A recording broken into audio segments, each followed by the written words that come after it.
Une autre vision de l'actualité. Cube Radio. Cube Radio. En direct à LCN. 14h30, c'est le moment de notre rendez-vous avec la collègue Yasmine Abdel-Fadel, conjointe dans les studios de Cube. Bonjour Yasmine.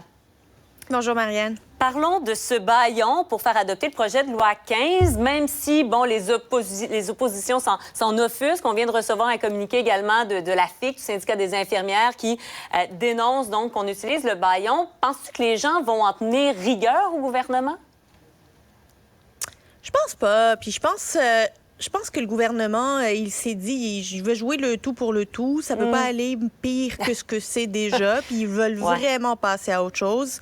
Alors ils profitent de cette morosité pour dire, bon, on va tout enlever les cailloux dans nos souliers. Là, on veut pas entraîner des cailloux dans nos souliers en janvier. Ouais. La vérité, c'est qu'il n'y avait aucune bonne raison de presser le pas, à part le fait de vouloir commencer une nouvelle année sur de nouvelles bases, en oubliant là, les gros morceaux qui leur ont coûté beaucoup d'argent, d'énergie et d'intention finalement de vote au courant de 2023. Et ça en fait partie. Il y a personne qui est surpris aujourd'hui de voir que le gouvernement va imposer un bâillon. On sentait qu'il y avait une certaine impatience à adopter ce projet de loi. Christian Dubé lui-même disait qu'il était tanné. Oui, mais c'est ça la job de législateur, c'est d'étudier des projets de loi. Puis c'est pas comme si le travail des oppositions était un travail qui était de l'obstruction. Là, ils ont contribué à améliorer le projet de loi, à déposer des amendements, à obliger le gouvernement à éclaircir certaines questions parce qu'il y avait des articles qui étaient mal écrits. Là, on leur a dit merci. On va s'occuper des 400 prochains articles, puis ça devrait être correct. Fait qu'il y a un risque. Ils prennent un risque. J'imagine qu'il est calculé, mais il pense que politiquement, ça sera plus payant de commencer 2024 avec une page blanche que de traîner quelques cailloux dans leurs souliers là, de 2023. Parlant du début 2024, en janvier, alors qu'essentiellement toutes les écoles sont paralysées aujourd'hui. Là, je parle des écoles publiques, évidemment. Du côté du privé, il n'y a pas de grève. Bon, il y a des offres, des contre-offres. Mais déjà, le Front commun, et c'est pour ça que je parlais du début de l'année, évoque déjà une grève générale illimitée au retour des fêtes. Ça s'en va où, tout ça? Je peux pas croire qu'on irait jusqu'en janvier. Là. Moi, je veux même pas... Mon cerveau refuse cette réflexion-là. Au début, on nous a dit Noël. On a réussi à nous introduire avant la fin de l'année. Là, maintenant, on peut pas parler de janvier. Là. Il va falloir que ça se règle. Puis je comprends le Front commun. Ce qu'ils essaient de faire, c'est de créer une pression supplémentaire sur le gouvernement pour dire, nous, on joue le tout pour le tout. Puis s'il faut qu'on aille chercher ce mandat de grève-là, on va aller le chercher. Il faut se rappeler que le 19, là, la date du 19 où ils ont convoqué leurs instances là, pour tenir un vote, ils disent c'est de deux choses l'une. Soit on va leur soumettre une proposition sur laquelle on se sera entendu avec le gouvernement, soit on va aller chercher un mandat de grève générale illimité qu'on déclenchera au moment voulu.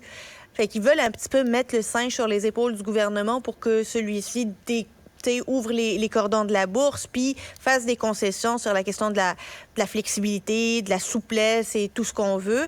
Est-ce que ça aurait l'effet escompté?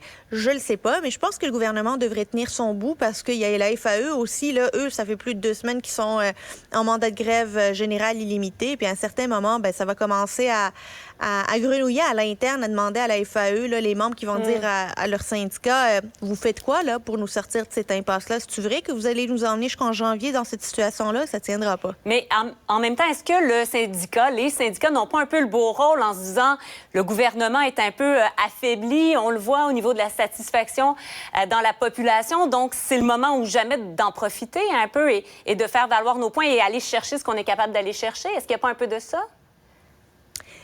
En fait, ils voient bien que le gouvernement est prêt à tout pour passer à travers 2023, même à imposer un bâillon pour un projet de loi qui allait de toute manière être adopté. Là, puis c'était une question d'un mois et demi, gros maximum, puis allait être adopté. Là. Mais le gouvernement va tellement passer à autre chose qu'il était prêt à adopter le bâillon. Puis le gouvernement dit, ils sont peut-être affaiblis, fait qu'on pourrait aller chercher plus que même ce qu'on réclamait, là, qu'on est capable d'aller arracher puisqu'ils sont faibles puis qu'ils veulent passer à autre chose. Mais il y a l'autre côté de la médaille où il devrait se dire aussi, le gouvernement n'a plus rien à perdre. Il est déjà au plus bas, là, puis il est capable de faire des affaires qui vont venir lui nuire politiquement pour dire qu'il est parti arracher des gains. Pourrait-il aller à la loi spéciale?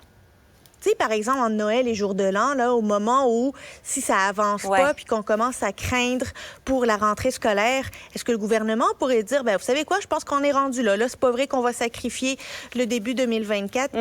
Et le gouvernement, je pense qu'il y a beaucoup de monde qui vont dire, vous avez pas tort au gouvernement de vouloir ramener nos enfants à l'école.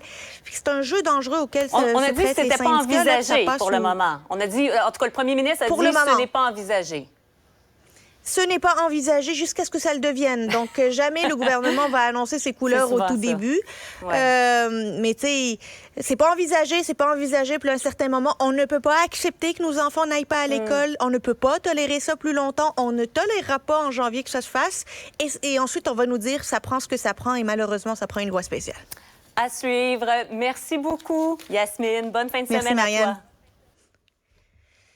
Merci à toute l'équipe de recherche et de mise en onde. Je vous retrouve très bientôt pour un autre épisode sur Cube Radio.